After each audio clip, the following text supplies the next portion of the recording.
Bismillahirrahmanirrahim. Assalamualaikum warahmatullahi wabarakatuh. Hari ini kita akan membahas tentang hakikat sintaksis dan ruang lingkupnya pada mata kuliah sintaksis bahasa Indonesia. Oke, jadi pertama, tujuan pembelajaran kita hari ini ada 3 poin ya teman-teman. Yang pertama, mendeskripsikan pengertian sintaksis secara tepat, kemudian menjelaskan kedudukan sintaksis dalam kajian linguistik, dan mengidentifikasi objek kajian sintaksis. Nah, jadi dari ketiga tujuan pembelajaran ini nanti akan kita lihat apa-apa saja yang perlu kita bahas pada mata kuliah sintaksis bahasa Indonesia. Yang pertama, pengertian sintaksis ya. Jadi, sintaksis itu adalah salah satu cabang tata bahasa yang membicarakan struktur frasa, klausa, dan kalimat. Nah, kedudukan sintaksis dalam kajian linguistik. Jadi, sintaksis ini ya memiliki peran yang sangat penting dalam kajian linguistik. Kedudukannya itu menjembatani studi bentuk kata atau morfologi dengan makna atau semantik. Nah, untuk menghasilkan kalimat yang utuh dan bermakna. Jadi, di sintaksis ini ada 3 pokok bahasan penting: frasa, klausa, dan kalimat. Yang pertama adalah frasa. Nah, kita bahas frasa dulu nih.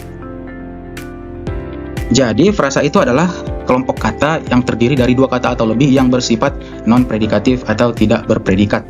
Nah, jadi sifat non-predikatifnya inilah yang akan menjadi pembeda antara frasa dengan klausa. Ya, maksud non-predikatif itu apa? Maksud non-predikatif itu dia tidak boleh memiliki unsur predikat di dalamnya. Dia tidak boleh melebihi hubungan subjek dan predikat dari gabungan 2 kata tersebut. Ya, karena kalau sudah memiliki hubungan subjek dan predikat, dia bukan frasa lagi, tapi dia klausa. Itu nanti ada di pembahasan selanjutnya.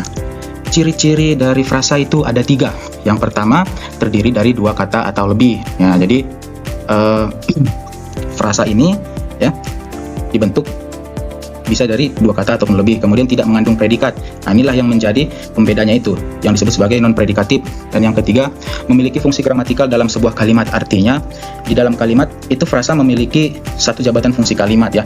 Dia bisa berposisi sebagai subjek, predikat, objek, pelengkap, ataupun keterangan. Contohnya, contoh frasa sedang makan, sering tidur, dan taman belakang. Oke. Baik, kita lanjut. Kita cek konsep terlebih dahulu ya. Di sini ada satu kalimat. 2 orang anak sedang membaca buku cerita. Ada berapa frasa pada kalimat di atas? Kalau kita analisis jabatan fungsi kalimatnya, ya, subjeknya di sini ada 2 orang anak. Nah, ini dia berposisi sebagai subjek. Kemudian predikatnya sedang membaca. Nah, kemudian apa yang dia baca? Buku cerita yang berposisi sebagai objek. Kalau kita lihat tiap jabatan fungsi kalimat ya S, P, dan O ini dia terdiri dari gabungan 2 kata atau lebih. Nah, 2 orang anak ini terhitung sebagai satu frasa ya, satu frasa. Sedang membaca gabungan 2 kata ini juga satu frasa. Buku cerita ini juga satu frasa. Nah, jadi pada kalimat ini ya ada berapa frasa? Pada kalimat di atas bisa kita pahami ada 3 frasa ya. Seperti itu teman-teman. Selanjutnya, klausa. Klausa dalam tata bahasa adalah sekumpulan kata yang terdiri dari subjek dan predikat dan berpotensi menjadi kalimatnya.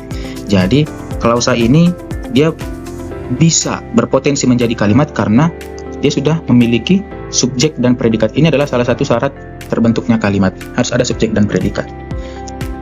Ciri-cirinya ada 3, yaitu terdiri dari 2 kata atau lebih, mengandung subjek dan predikat, tidak memiliki intonasi akhir atau tanda baca akhir. Inilah yang menjadi pembeda di klausa dengan kalimat ya. Jadi kalau klausa itu dia belum diakhiri intonasi akhir atau intonasi final, tanda baca akhir. Contoh kalimat, Naya senang berolahraga sedangkan Tasya senang membaca. Kalimat di atas terdiri dari beberapa klausa ya. Kita lihat di sini subjeknya siapa ya? Subjeknya Naya. Kemudian apa predikatnya? Senang berolahraga.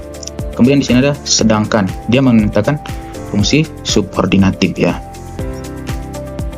Berarti dia memiliki peran setara.